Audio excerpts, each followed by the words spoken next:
Yes, sure. Speaking of dark dungeons, we are going to talk about a new Kickstarter that just launched this morning. It is called Darkest Dungeon by Red Hook Studios.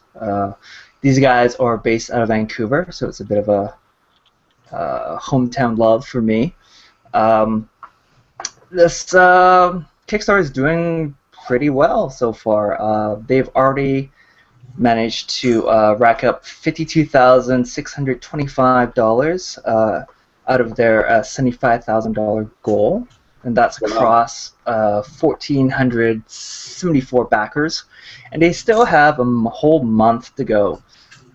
And I was actually really jazzed about when I first heard about this game. They did a very interesting teaser. I want to say at the end of summer or maybe at the beginning of last fall.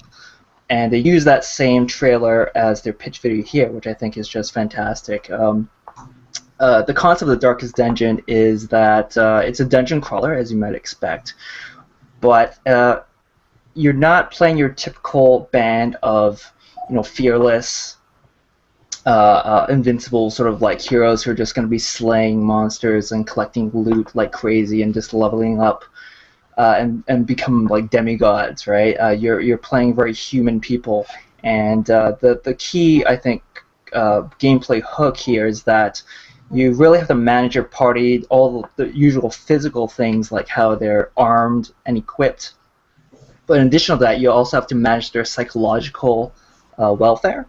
So as they explore the dungeon, there's a light meter. Your torch, right? If you go into a really dark area, or if your torch begins to dim, the monsters will get stronger, and there'll be a greater reward for facing these challenges. But also, the mental will of your party will weaken. And then, if someone in your party, if their mind breaks, there'll be a bunch of different consequences that come with that. There'll be different afflictions. There'll be personality traits that play off each other, and you might have a party member that goes AWOL and runs off, or maybe a guy who just goes nuts and becomes a sadist, or you might have someone that just turns into a greedy bastard and tries to backstab everyone to get all the treasure. And the beauty of the pitch video, and I think it's part of the reason why they're doing so well on the marketing front, is that the trailer really tells a story. But in the course of telling the story in a very cinematic way, they actually end up telling you a lot of details of how the game will actually play, and they leave just enough details out for you to start kind of like filling in the blanks yourself, and really getting you excited about what the final game could be, right? So after kind of reviewing their campaign page, I just right away just pledged myself, and it was silly because maybe I was looking at this page for 15 minutes, and I was like, okay, I'm going to go on one of the early bird pledges, and they're already flat out gone already. In the time it took me to just read their pitch page, all this, bunch of people are just snapped up the early bird specials here. So the game is actually doing really well. It's being featured, on the front page of places like Kotaku and Game Trailers and Polygon. So in terms of predictions, yeah, this thing's gonna fun. They're over halfway already, and it's just the first day, right? So just want to get your guys' thoughts on Darkest Dungeon. I remember the same video you were talking about that came out, earlier in the fall, I believe. Mm-hmm. And yeah, I was, really drawn in by the art style of it. I think is really, it looks like a graphic novel, kind of comic book style-esque. So I like that. And yeah, just the idea of it being this is not, I don't know, I like games where, I like in RPGs a lot of times, the beginning when I'm just finding kind of all this simple items and just, grabbing whatever I can. And I feel like my character looks the best at that point instead of later on when, they have the best, shiniest armor. I like the way they look when they're just wearing what they can find. And so the fact that these characters, are just very simple and they're kind of the underdogs, I like that idea. Yeah. It Oh, go seems ahead. Yeah. it seems to remind a little bit on a digital version of Munchkin for me. Like it has the the ridiculously of that a little bit, and in not having these epic heroes as the characters, which I find like that for me, I can relate to that much better, and I'm playing the super mega hero. Cloud Jumper, I And think you are an epic hero. well, where's Suck my up. big shiny sword then? And then also I would say it's like, it for me that gives a little bit of a sense of games like Fallout of, where it's just that they capture more than just your pure battle statistics. They capture more of your character, um, of of who you're going to be in this game, and that person has emotions and psychic stability as well. I almost have to think of my pen and paper days playing stuff like Endland or Call of Cthulhu, and having to deal with the mental stability of my character, and that I think that's very thrilling to embed something like that in a game that looks so accessible. I like that there's that balance, and it's kind of in the player's control of like how light they want the torch. It's like, should I get a new torch so that way it's lighter, or should I keep the torch lower so that way the enemies yield more rewards? But then it's like, of course, your characters can get afflictions easier that way. So I like that that's up to the player to decide what balance they want to go for. Yeah, and I think that just like just like we were all saying, this seems very. This might increase the sales of the Dungeon Master Guide, and I'm saying that because it's showing a brief map of areas you haven't been to. I think the artwork is fantastic. The narrator was scaring the crap out of me. So they picked a fantastic voice actor. The background noises, and it kind of matches this creepy dungeon atmosphere. I'm really excited, to tell you the truth, and I guess $15 to me, based on what I'm seeing, doesn't seem like it's too much to ask for what we've seen so far. Yeah, I'd agree on that. And then from the trailer, also, like, again, taking a sound perspective look, it's very subtle what they're doing, right? But I agree with you that the narrator that speaks does an amazing job of voice acting. It just sounds like so perfect, like so fitting and so evil. The sound effects are so subtle that like you sort of not notice them. It's almost like in a good movie score where it's adding, but it doesn't draw your attention. And I really like that.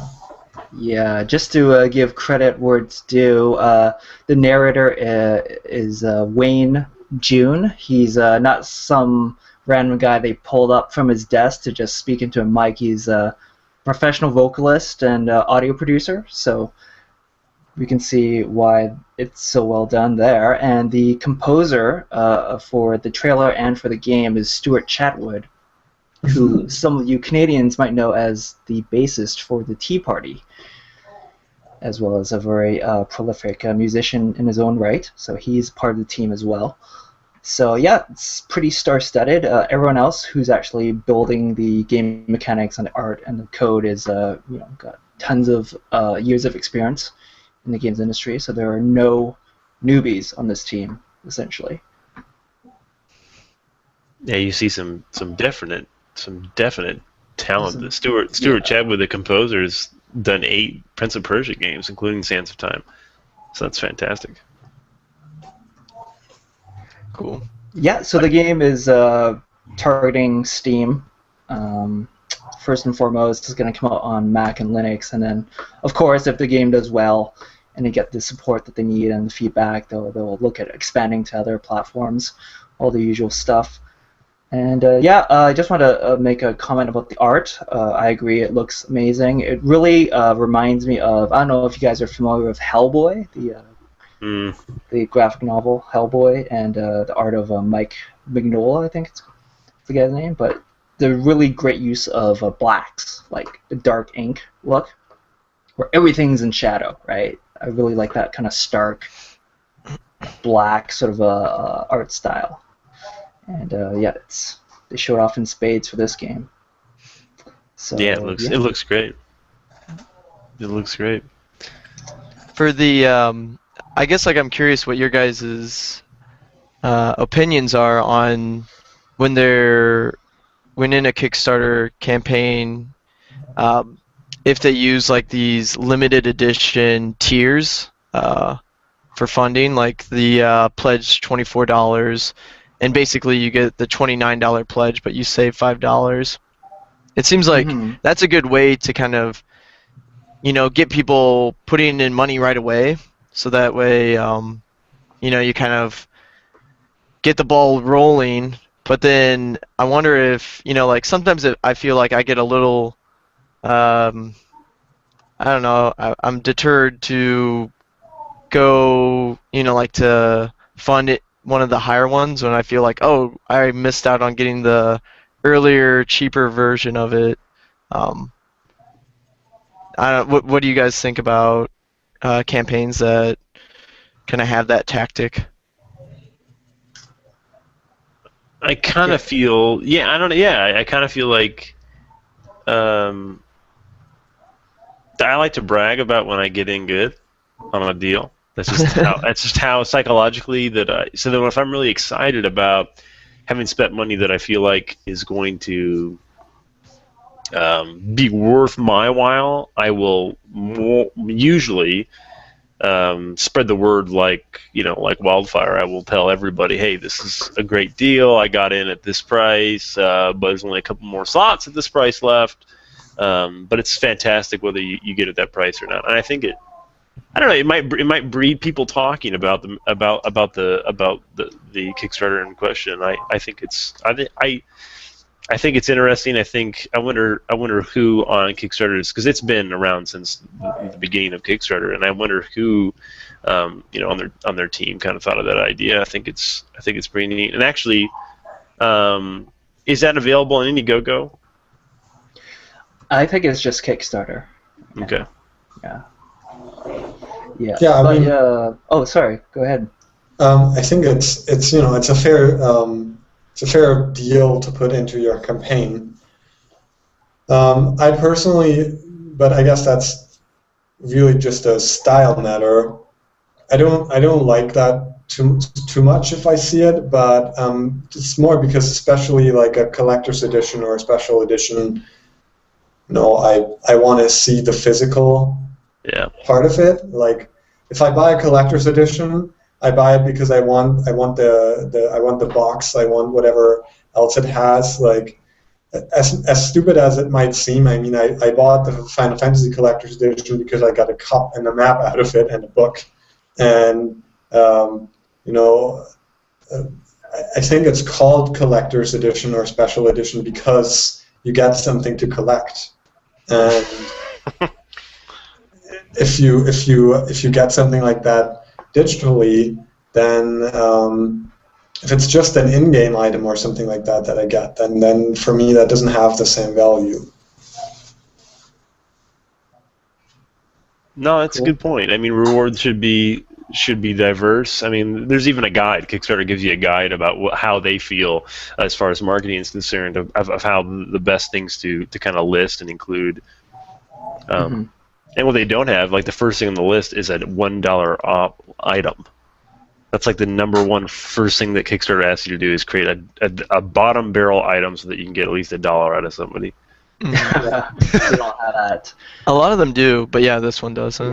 Yeah, which is fine. Like, a lot of times, just like $1, thank you, and that's it. You get a thank you email maybe, and I guess they're positioning themselves as like we're serious about this. We need your money, and we're gonna deliver something awesome. So $15 minimum, right? But it doesn't. It's not like they're getting charged extra by putting a $1 option. I mean, They could have this thing funded if 70,000 people decided to give $1. Yeah, well, I mean, I feel like they think like like their presentation is pretty solid. I think they're trying to push people to get that $15.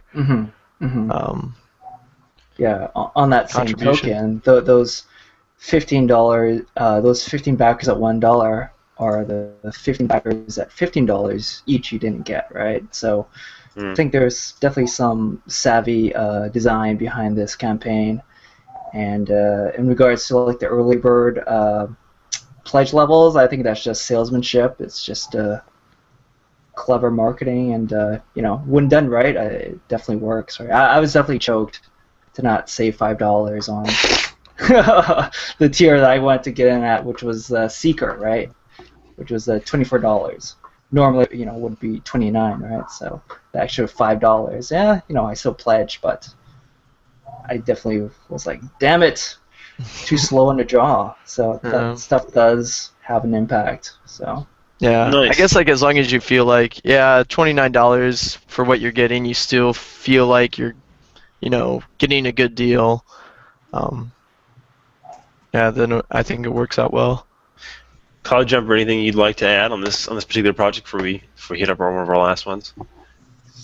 No, I think it has pretty much all been said. I mean, like, I would say what Clinton says is a really good point. Like, it generates, this want for something. If you missed out on it, then it might, like, even fire your desire more up. Yeah.